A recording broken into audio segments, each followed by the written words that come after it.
টেকসই উন্নয়ন নিশ্চিতে circular economy model বাস্তবায়নের জন্য বিকল্প নেই বলে মন্তব্য করেছেন শিল্প উপদেষ্টা আদিলুর রহমান খান। দুপুরে রাজধানীতে ব্যবসায়ীদের শীর্ষ সংগঠন FBCCI আয়োজিত আলোচনা সভায় তিনি এসব কথা বলেন।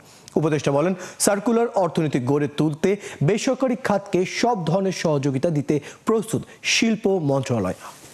এ সময় FBCCI উদ্ভাবন সেন্টারের সভাপতি জসিমউদ্দিন বলেন, পরিবেশকে উপেক্ষা করে ব্যবসা বাণিজ্য পরিচালনার সুযোগ আর নেই। দেশের বেসরকারি খাত এই বিষয়ে সজাগ বলেও মন্তব্য করেন তিনি। পরিবেশ রক্ষায় আইন প্রয়োগের উপর গুরুত্বারোপ করেন FBCCI এর সাবেক সভাপতি মাহবুবুর রহমান। অনুষ্ঠানে পরিবেশ বান্ধব 10টি স্টার্টআপকে সম্মাননা দেওয়া হয়। এতে সহযোগিতা করে জাতিসংঘের উন্নয়ন বিষয়ক সংস্থা UNDP। The world is shifting rapidly. বিশ্ব দ্রুত পরিবর্তন হচ্ছে।